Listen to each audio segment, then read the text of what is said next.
He came home covered in dust and exhaustion, expecting silence and dinner.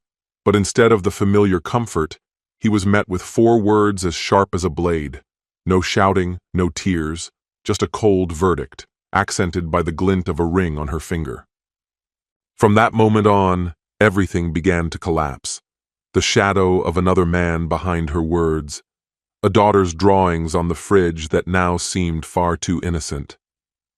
And he, the man who once built their home, was now scanning receipts, eavesdropping on calls, and sleeping on the garage floor.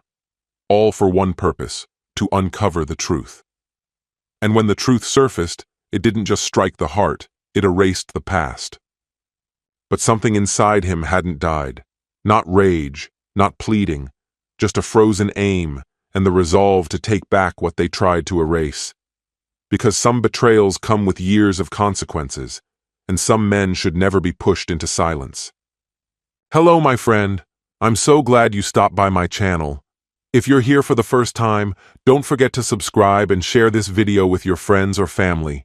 It really helps my channel a lot. Please tell me in which city or country you watch this video. I value every one of your comments, so let's get started. The second I stepped inside, sweat-soaked and covered in drywall residue, I sensed something was off. No warm welcome. No familiar smirk from the other room. No kiss, no laughter echoing through the house like it used to. Alyssa stood motionless by the kitchen island, arms folded, her engagement ring gleaming sharply in the light. "I want a divorce," she announced. 4 words that struck like shattered glass. I froze mid-stride, tool belt still hanging at my side, boots tracking dust across the tile. Her words didn't spark an argument. No raised voices, no rebuttal. Just icy finality. "You're serious?" I croaked, throat burning like I'd inhaled fiberglass. She didn't flinch. Tilting her head slightly, she said evenly, "Dead serious." She nodded toward the table. A manila folder lay waiting, my name printed bold across its cover. "You're not even going to talk this through?" I asked, stunned. "After everything we've been through? After 8 years? We have a daughter." Her sigh came sharp and tired. "Yes, we have Gemma, and she deserves better than growing up watching 2 people pretend they're still in love." My chest tightened until I could barely breathe. "You've been planning this," I said, voice low. Alyssa stepped out from behind the counter, her heels clicking like coffin nails. "You were too distracted to notice," she snapped. "Always working late, always drained, barely even present." I wanted to respond, to explain, but nothing came. She wasn't wrong. Work had consumed me. Double shifts, sleepless nights, everything to keep us afloat. Gemma's school bills, the rising mortgage, groceries that kept climbing in price. "I thought we were just going through a hard time," I whispered. Alyssa let out a bitter chuckle. "A hard time? Mason, you haven't touched me in months. I could have walked in here naked and you'd be buried in your phone. You stopped seeing me." The blow landed hard. My stomach churned with dread. "Is there someone else?" I asked, even though I already knew. She didn't answer right away, just turned her back and poured herself a glass of wine like we were discussing weekend plans. "I don't owe you an answer," she said, voice cool as glass. My jaw clenched, my fists curled, aching for something to hit, but I didn't move. On the fridge, one of Gemma's drawings fluttered. A stick figure version of me, pink crayon beard and all, beneath a bright blue sky. "I want the house," Alyssa said. "The car, full custody, you can have weekends." I spun toward her. "You're taking Gemma away from me, after everything." I cut myself off. I didn't know the whole truth yet. Alyssa took a sip of wine, smugness rising in her eyes. "I'm the one who's here. I feed her, I drop her off, I show up. You say goodnight and call it parenting." I felt like I couldn't breathe. "You're unbelievable," I growled. "No, Mason," she fired back. "I'm just done pretending. You should try it." That night, I collapsed on the couch, listening to her footsteps upstairs like they already belonged to someone else. I heard her laugh on the phone, her voice soft and familiar in ways I remembered too well. The tone she used when we first fell in love. She was seeing someone else. And in spite of everything, the cruelty, the lies, the condescension, I still loved her. I still remembered the woman who used to wear my flannel shirts and dance barefoot on the hardwood, but that version of her no longer existed. 3 days later, I sat across from a lawyer named Jackson in a cramped office that smelled of mildew and old coffee. A friend had referred me. Jackson leaned forward, fingers laced. "She's not backing down," I said. He nodded. "She won't be the first, but if you don't fight, she'll walk away with everything." No sugarcoating. If I didn't resist, Alyssa would take the house, the car, and full custody. I needed proof, anything that could show deceit, manipulation, or betrayal. So I started digging, and what I found made me sick. Hotel stays just minutes from our house, ride shares to strange addresses. A second phone stashed behind the bathroom cabinet. Pictures, messages, chat logs. One name came up again and again. Tyler. His texts dripped with affection and fantasies. He talked about a future with Alyssa, with Gemma, one that didn't include me. This wasn't just cheating. She had crafted an entirely new life, one where I'd already been erased. When I finally confronted her, she didn't argue, didn't cry, didn't even blink. "You just weren't enough," she said. Those words didn't break me. They remade me. That night, something inside shifted. I didn't swear revenge aloud. I didn't rage or plead. Instead, I made a promise in silence. I would unravel the fantasy life she had stitched together, thread by thread, until only reality remained. No shouting, no violence, just precision, cold, calculated, undeniable. I wasn't the same man who once said vows at her side. I had become the byproduct of her betrayal, and she would regret underestimating what that created. In the days that followed, I moved through our house like a ghost, present but hollow. Everything smelled like regret and dying illusions. I barely made a sound, but our daughter's tiny footsteps echoed through the hallways louder than mine. Meanwhile, Alyssa carried herself like she'd been crowned, free, unbothered, and flaunting it. She danced around the kitchen to blaring music, fully made up like she was headed for a runway instead of the grocery store. Her scarves began to carry the scent of a stranger's cologne. One morning, coffee in hand, she looked right at me and said, "You should really get packing. I want you and the mutt gone by next week. Tyler's allergic to dogs and to losers." My voice was ice. "I'm not leaving until the court tells me to. This is still my home." She barely lifted her eyes from her phone, letting out a mocking sigh. "Wow, you actually think your presence still matters." Then came a gentle tug at my shirt. Gemma, groggy and confused, peered up at me. "Daddy, why do you sleep in the garage?" I crouched to her level, brushing a curl behind her ear. "Sometimes grown-ups just need their own space, sweetheart." Alyssa laughed from the living room. "Yeah, especially when they're playing pretend like they're real men." My bed was a fold-out mat on the concrete floor of the utility room. It stank of chemical cleaner and rusted tools, but it was better than sharing a mattress with someone who looked at me like clutter. Night after night, I sat there, scrolling job listings on a cracked phone, trying to sort our expenses scribbled across wrinkled receipts, all while imagining the exact moment her smug expression would collapse. The lawyer's voice replayed in my mind like a mantra. Stay calm. Document everything. Don't react. But how do you stay calm when your life is splintering, and the woman who helped break it dances through the wreckage like it's a stage? That weekend, I took Gemma to the park. She needed joy. I needed oxygen. She ran to the swings, her laughter unburdened, arms outstretched like she could still fly. And for a moment, something dark crept in. Was she even mine? I pushed the thought down. I couldn't afford that kind of pain. She felt like mine. Every bandaged scrape, every bedtime story, every sleepy "I love you, Daddy." Those were real. But doubt, once planted, spreads fast. The secret texts, the weekend trips, the lingering cologne, all of it fed that fear like it was fertilizer. That night, after tucking her in, I sat on the cold floor with an old utility bill and wrote 4 words in the margin. No rage, just strategy. No screaming war, just evidence. I'd keep playing the part, let Alyssa gloat, let her believe she'd won. And when the moment came, I'd hit her with truth so complete it would erase every lie she ever built. Then it happened. Jackson called. "Mason, brace yourself. Our attorney just got notice. Alyssa filed for full custody. She's saying you're emotionally unstable." My stomach twisted. "What?" "She's accusing you of being verbally abusive. Says you threatened her by text."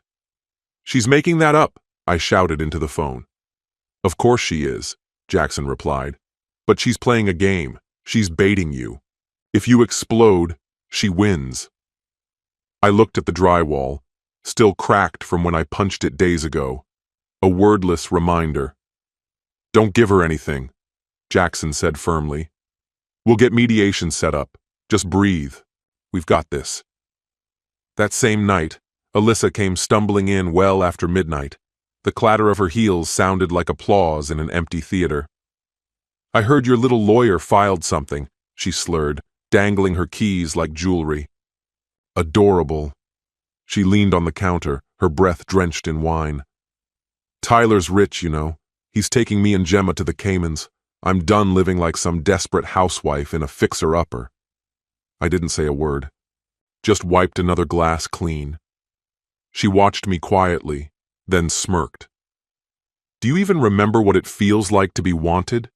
To have someone crave you? Someone who doesn't come home smelling like cement and failure?" I turned, slowly and steady. "Do you know what it's like to raise a child completely on your own?" I asked. "Because that's where this ends." She scoffed. "You? You're not getting custody." "I'm not trying to," I answered calmly. Her face changed. The cracks in her mask showed for the first time. "I'm not fighting for custody," I repeated. "I'm fighting for the truth." That moment knocked the confidence right out of her. For once, her smug smile slipped. I walked away with a quiet sense of triumph. She hadn't yet realized the storm that was about to hit her. But once the truth emerged, she would wish she had never taken me for a fool. Jackson and I began meticulously assembling every piece of evidence.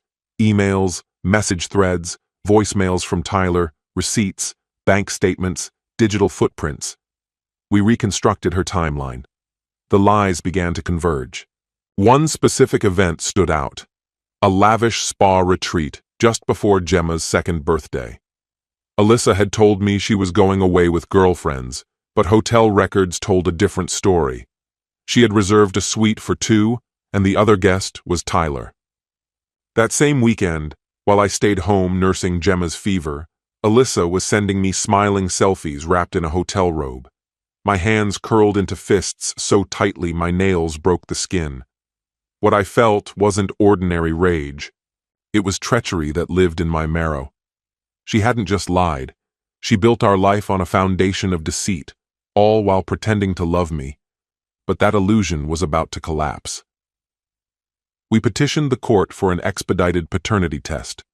Jackson submitted our findings: infidelity, manipulation, financial deceit.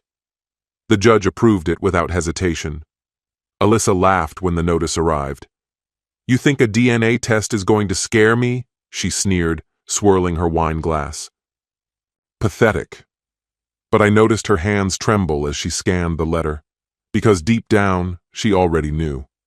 She had always known. On the morning of the test, she hid behind oversized sunglasses and said nothing. Gemma clutched my hand and asked if we were going somewhere fun. I told her it was just a silly test, like the kind they do at school. A nurse swabbed our cheeks. Alyssa kept her mouth shut, her expression hard as steel.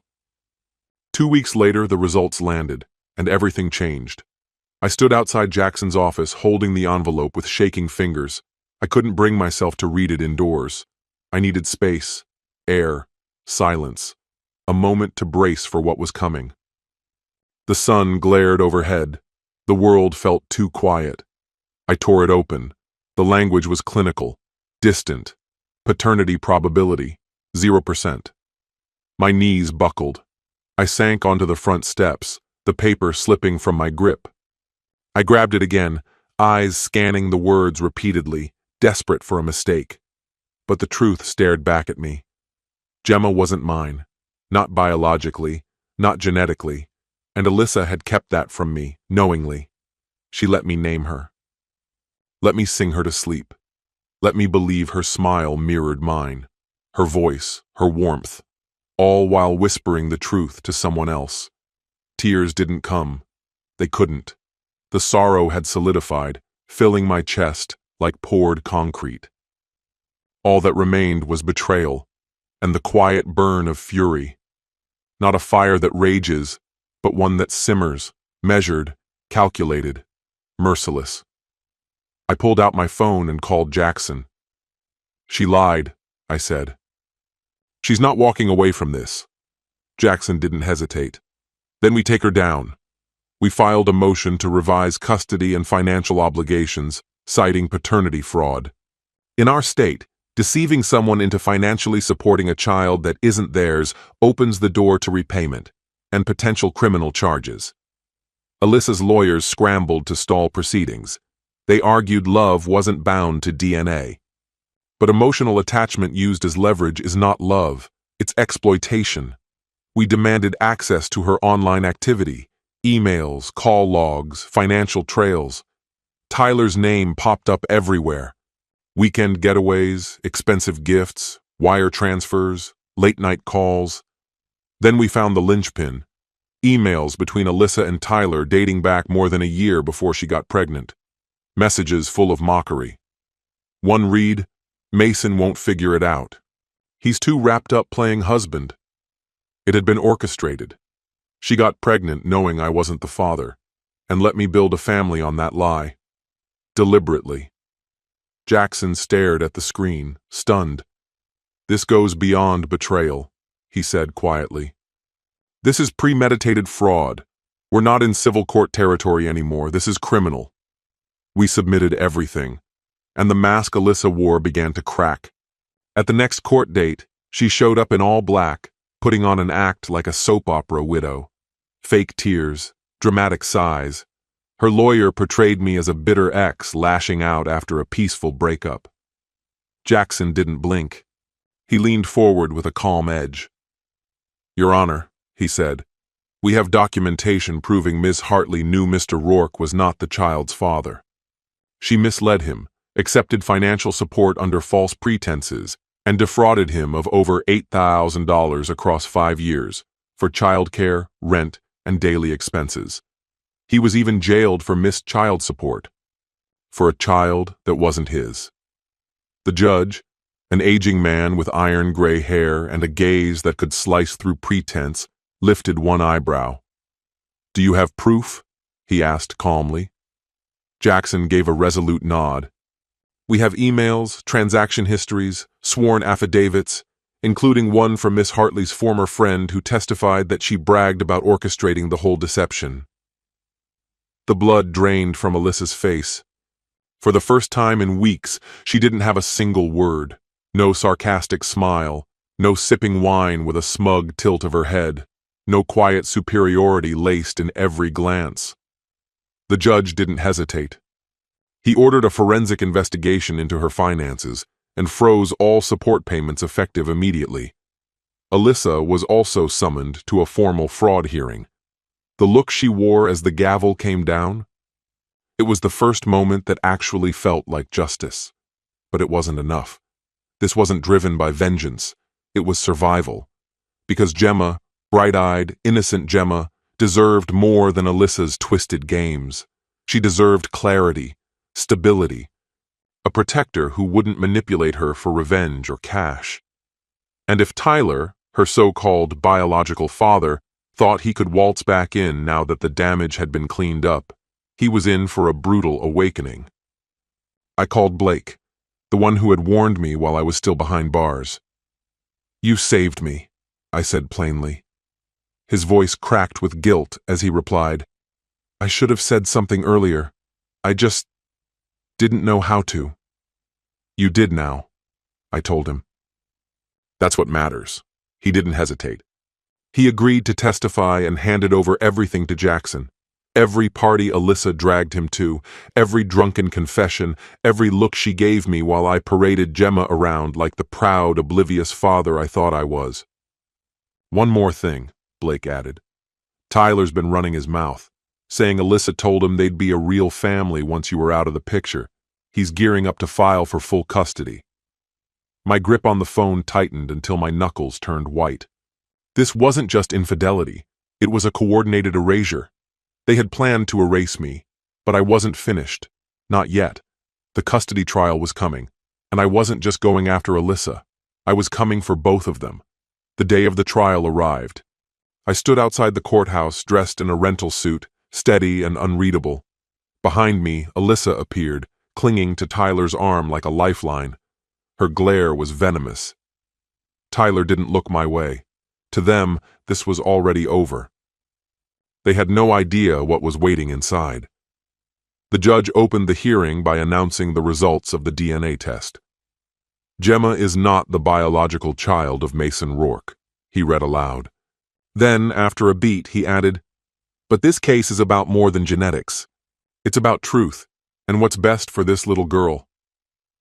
Alyssa's lawyer launched into damage control, spinning a narrative of emotional bonding, shared affection, and an alleged absence of ill intent.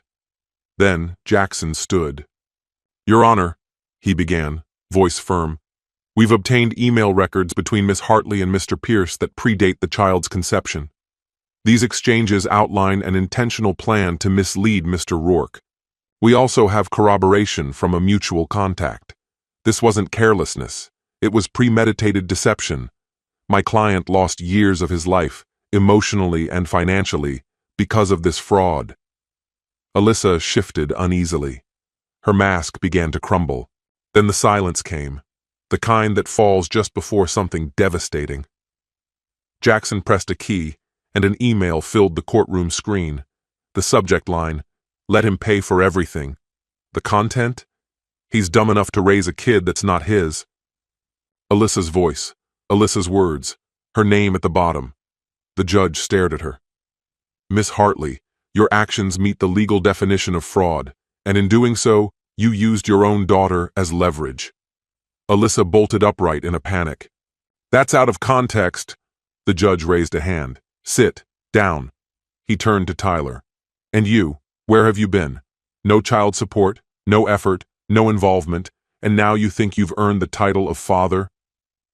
Tyler fumbled, lost for words. The gavel hit with finality. Temporary sole custody is awarded to Mr. Rourke. All monetary support is suspended. Miss Hartley, your case will proceed to criminal court on charges of fraud. Alyssa's scream echoed across the courtroom as security approached. Her head snapped toward me, seething. You destroyed me! But I didn't react. I had already lost everything, except the one person who mattered most, Gemma. At last, the house was quiet. Not because Alyssa left, but because she wouldn't be allowed back. Her conviction carried weight few expected. 3 years behind bars. No parole, a heavy financial penalty. The court declared her actions as deliberate deceit, abuse of the legal system, and emotionally and financially harmful on multiple levels. The judge didn't sugarcoat it. He called it one of the most malicious paternity scams he'd ever presided over. As for Tyler, he vanished without a trace, disappeared before social services could even locate him. No statement, no closure, nothing. And to be honest, I never expected anything more from him. Men like him usually vanish when it counts the most. But I didn't.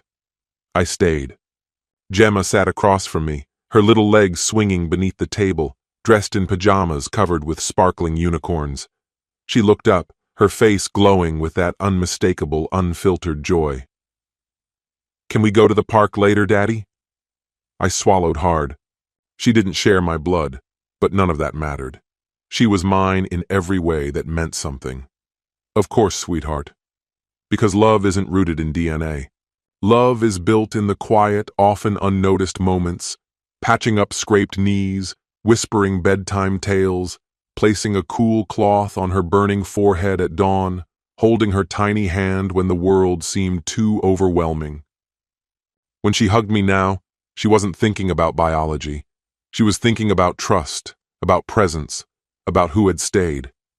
And yet, some nights were unbearable. I'd stare at the ceiling in the dark, replaying everything I missed. How Alyssa had slowly dismantled me, smile by smile, carving out pieces of me while pretending our life was still whole. But instead of making me bitter, that betrayal gave me clarity. I used what I won from the fraud case to start over. I found a small, modest place to live. I picked up a job with a local construction crew. The paycheck wasn't impressive, but what it offered was something I had never truly had: quiet, time, and the space to be fully present. It took a while for Gemma to find her footing. Sometimes she brought Alyssa up. One afternoon, she asked, "Is Mommy mad at me?" Each time I gave her the only answer I knew was true. "No, baby. Mommy made some bad choices, but they were grown-up choices. None of it is your fault." Then one evening, as she was dozing off beside me, her voice barely more than a whisper, she asked, "Am I still your daughter?" That question shattered me. I gathered her into my arms and, with tears slipping down my cheeks, whispered back, "You'll always be my daughter. Nothing will ever change that." The seasons moved on. A full year passed. Then, one clear afternoon in spring, I watched her step forward at her preschool graduation. She wore a tiny cap, clutched a homemade diploma in her hands, and when they called out her name, Gemma Rourke, she sprinted into my arms. In that instant, everything became clear. Alyssa could cling to her fabrications. Tyler could disappear into whatever hole he'd crawled into. It didn't matter anymore. What I held in my arms was real, untouchable, and mine. This story has come to an end. What's your opinion? Share it in the comments, my friend. And if you like this story, check out other exciting videos on my channel. I'll say goodbye until the next video. See you.